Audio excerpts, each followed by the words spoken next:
बेईमान कुत्ता। एक गांव में एक कपड़े का व्यापारी रहा करता था। उसके पास एक कुत्ता और एक घोड़ा था।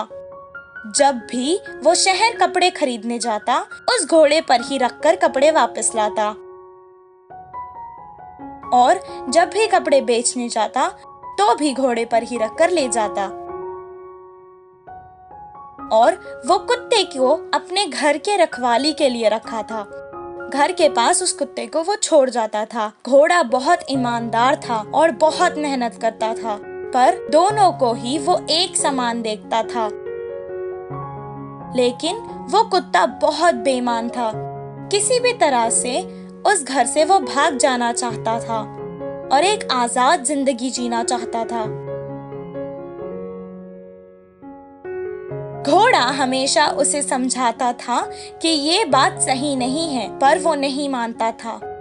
एक दिन गांव में एक चोर आ गया था और वो उसके घर चोरी करने गया। जब वो व्यापारी गहरी नींद में सो रहा था, तब उसके घर में चोर छुपके से घुस आया। उसने अपनी गाड़ी उस घर के पीछे रखी थी। आंगन में कुत्ता बंधा हुआ था। वो एक एक करके व्यापारी के कपड़ों के गड्ढों को अपने गाड़ी में भर रहा था। कुत्ते के ध्यान में ये बात नहीं आई कि वो अपने मालिक को भौंक कर जगा दे। चुपचाप वो चोर को देखता रहा। जब वो आखिरी गड्ढा गाड़ी में रखने वाला था, तब उस कुत्ते ने उसे कहा, दोस्त, तुम्हारे इन्हीं हाथों से मुझे भी आजाद कर दो ना। क्यों? मुझे यहाँ रहना नहीं पसंद है। तुम्हें अब तक तो पता चल ही गया होगा। अगर तुम्हें चाहिए तो मैं भी तुम्हारे साथ चल सकता हूँ और जीवन भर तुम्हारी सेवा करता रहूंगा। कुत्ते की बातों को सुनकर चोर जोर जोर से हंसने लगा कि मैं चोर हूँ और तुम्हारे मालिक का सामान चुरा रहा हूँ, फिर भी तुमने अपने मालिक को क्यों नहीं जगाया? कुत्ते ने जवाब दिया, मैं अपने मालिक से नफरत करता हूँ। उसका नुकसान हो या फायदा, मुझे कुछ फर्क नहीं पड़ता। और इतनी देर में तुम्हें इस बात का पता चल जाना चाहिए था, क्योंकि अभी तक मैंने तुम्हें चोरी करते हुए पकड़वाया भी तो नहीं। तुम इसे मेरा एहसान मानकर मेरा काम करो, क्योंकि ये तुम्हारा धर्म है। कुत्ते की बातों को सुनकर चोर फिर से हंसने लगा और कहा, मैं तुम्हारा एहसान मानूं? तुम्हारे मालिक ने तुम्हें इतने प्यार से पाला। तुम अगर उसी के वफादार नहीं हो तो मेरे वफादार क्या होगे? क्या वो तुम्हारा धर्म नहीं है? तुम जैसे धोखेबाज कुत्ते को पालने से अच्छा है कि मैं यहाँ से चला जाऊँ। इतना कहकर वो चोर वहाँ से गड्ढा गाड़ी में रखने चला गया। तब वो कुत्ता सोचने लगा कि चोर की बात बिल्कुल सच थी। ये सोचकर वो जोर जोर से भौंकने लगा। उसकी आवाज सुनकर चोर वहाँ सामान छोड़कर भाग निकला। कुछ देर बाद व्यापारी कुत्ते की आवाज सुनकर घर के बाहर आया और अपना सामान जमीन पर पड़ा देखा तो उसे अपने वफादार कुत्ते पर बहुत गर्व हुआ। उस दिन से कुत्ता भी बहुत खुश था और मालिक भी। इस कहानी से हमें ये शिक्षा मिलती है कि हमें हमेशा वफादार रहना चाहिए। उड़ने वाला घोड़ा। एक गांव में चंदू नामक एक व्यक्ति रहा करता था। जितना उससे हो सके वो हर किसी की मदद करता था। वो एक किसान था। उसके खेत गन्ने के थे। इस साल उसकी फसल बहुत अच्छी और ज्यादा हुई थी। उसके खेत के गन्ने इस साल सबसे मीठे थे। वो सोच रहा था कि जैसे ही उसकी खेती पूरी हो जाएगी, वो उसे बेचकर कुछ पैसे जमा कर लेगा। एक दिन जब वो खेत पर आया तो उसने देखा कि उसके कुछ गन्ने आधे कटे हुए थे। मेरे खेत के गन्ने सबसे मीठे हैं। शायद इसी के कारण किसी ने इनमें से कुछ गन्ने काट कर ले लिए हैं। वो मुझसे मांग लेते तो क्या मैं नहीं देता? चलो कोई बात नहीं।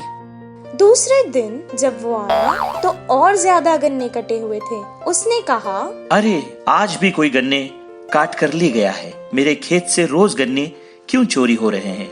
मेरा तो कोई दुश्मन भी नहीं, शायद कोई दूसरे गांव का आदमी होगा। ठीक है। ऐसे ही कुछ दिन गुजर गए और आधा खेत खाली हो गया था। चंदू अब और बर्दाश्त नहीं कर सकता था। वो अब इस चोर को पकड़ना चाहता था। एक रात वो अपने खेत में छुपकर उस चोर का इंतजार करने लगा। तभी उसने देखा कि एक घोड़ा आसमान से उड़कर खेत में आ गया। चांद की रोशनी में वो चमक रहा था। उसे देखकर चंदू आश्चर्यचकित रह गया। अच्छा, तो मेरी फसल को चुराने वाले तुम हो? आज तो मैं तुम्हें पकड़ लूंगा। वो जैसे ही उसे पकड़ने के लिए आगे बढ़ा, घोड़ा आसमान में उड़ने लगा। चंदू उसे जाने नहीं दे सकता था। उसने तुरंत उसकी पूंछ पकड़ ली और वो भी घोड़े के साथ आसमान में उड़ गया। घोड़ा एक जादुई जगह पर जाके रुक गया। चंदू भी वहां पहुंच गया। वहां सब कुछ सफेद रंग का था। वो इस सब को देखकर हैरान रह गया। कुछ देर यहाँ वहाँ घूमने लगा और अचानक उसकी नजर एक विशाल आम के पेड़ पर पड़ी। उस आम के पेड़ पर सोने के आम लगे थे। घोड़ा चंदू के पास आया। चंदू, तुम इस सोने के आम को अपने साथ ले जाओ। इससे तुम्हें कभी किसी चीज की आवश्यकता नहीं होगी। नहीं नहीं, मुझे ये सोने के आम नहीं चाहिए। चोरी करना पाप है। मैं यही बात समझाने के लिए तुम्हारे साथ यहाँ तक आया हूँ। शाबाश, मुझे तुम्हारी बात बहुत अच्छी लगी। तुम बहुत अच्छे इंसान हो। यहाँ पर हीरे, मोती, सोना, चांदी सब कुछ है, लेकिन खाने के लिए कुछ भी नहीं। इसलिए मैं तुम्हारे खेत से हर रात मीठे गन्ने खाता हूँ। तुम्हारी दुनिया में खाने को सब कुछ है, लेकिन फिर भी तुम्हारे लोग इस सोने चांदी को ज्यादा महत्व देते हैं। तुम्हें इसमें से कुछ नहीं चाहिए। तुम्हारी ये ईमानदारी मुझे बहुत पसंद आई। इतना कहकर घोड़े ने एक टोकरी में सोने के आम लिए और चंदू को उसकी पीठ पर बैठा लिया। उसे वापस उसके घर पर छोड़ दिया और आम की टोकरी उसे दे दी। इस कहानी से हमें ये शिक्षा मिलती है कि चोरी करना पाप है। पिंजरे में कैद शेर।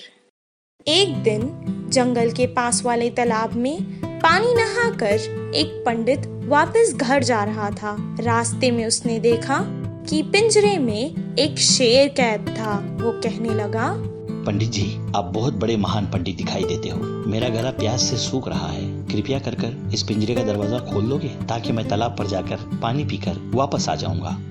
शेर जी, शायद तुमने मासूम गांव के जानवरों का शिकार किया होगा, इसीलिए गांव वालों ने तुम्हें इस पिंजरे में बंद कर दिया है। अगर तुम्हें मैं इस पिंजरे से छुड़ाऊंगा तो गांव वाले मुझे नहीं छोड़ेंगे और एक खतरा भी हो सकता है। जैसे ही मैं तुम्हारा इस पिंजरे का दरवाजा खोलूंगा तुम मेरा ही शिकार कर लोगे। मुझे माफ करो, मैं तुम्हारी कोई सहायता नहीं कर सकता।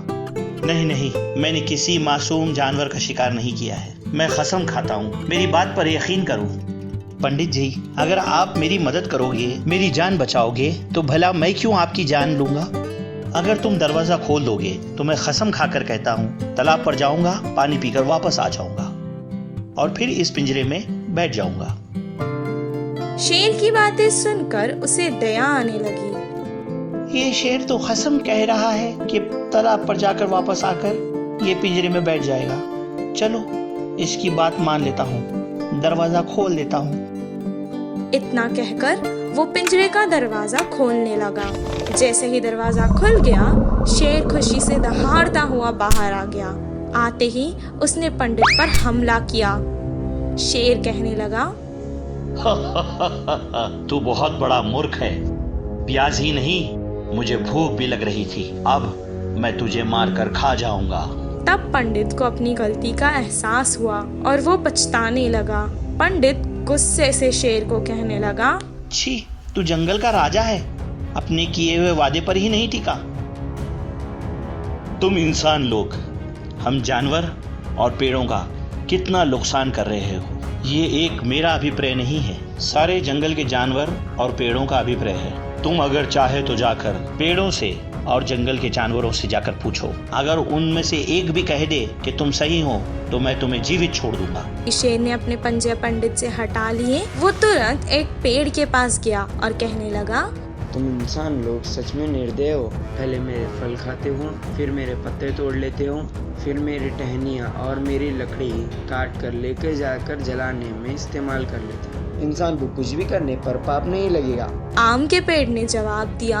आम के पेड़ की बातें सुनकर पंडित उदास हो गया। आगे से एक गधा उसकी तरफ आ रहा था। इंसान बहुत स्वार्थी होता है। मैं सारा दिन मेहनत करता हूँ और थोड़ी देर ठहर जाता हूँ तो मुझे मारते हैं और गाली देते हैं। इंसान बहुत खराब है। गधे का जवाब सुनकर वो और ज्यादा उदास हो गया। तब उसे रास्ते में और जानवर मिले। किसी ने उसका साथ नहीं दिया। देखा, तुम इंसानों का किसी ने भी पक्ष नहीं लिया। अब मुझे तुम्हें खाने से कोई नहीं रोक सकता और मुझे पाप भी नहीं लगेगा। पंडित के जीने की आस अब खत्म हो चुकी थी। तभी वहाँ से एक लोमड़ी जा रही थी। ठीक है, मैं तुम्हें एक और अवसर देता हूँ। इस लोमड़ी ने अगर तुम्हारा पक्ष लिया तो मैं तुम्हें जीवित छोड़ दूंगा। जैसे ही शेर ने लोमड़ी को देखा तो शेर ने उसे अपने पास बुलाया। लोमड़ी तुरंत शेर के पास आ गई और सब कुछ गौर से देखने लगी। चतुर लोमड़ी को समझ आ गया था कि कुछ तो गड़बड़ है। हाँ, आदमी के स्वभाव के बारे में मुझे भी बहुत गुस्सा है, लेकिन यहाँ क्या हुआ है मुझे आराम से बताओ और मेरे सवाल का सही सही जवाब दो। पहले पंडित ने कहा कैसे वो तालाब में पानी नहाकर वापस घर जा रहा था और उसे शेर को देखा। शेर और उसके बीच हुई बातें सब कुछ उसने लोमड़ी को बता दिया। जल्दी कहो, मुझे भूख लग रही है। उसी के कारण उसे बहुत ज्यादा गुस्सा आ रहा था। शेर महाराज, आप इतने बड़े हो और ये पिंजरा तो इतना छोटा है।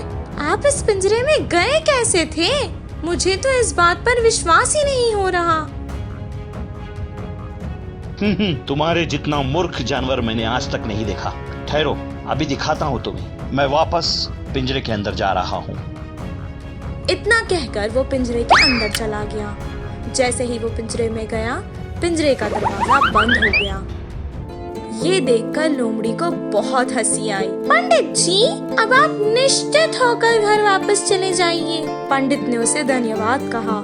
इस कहानी से हमें ये शिक्षा मिलती है कि कभी कभी अकल से काम लेने से बड़ी मुश्किल को हराया जा सकता है।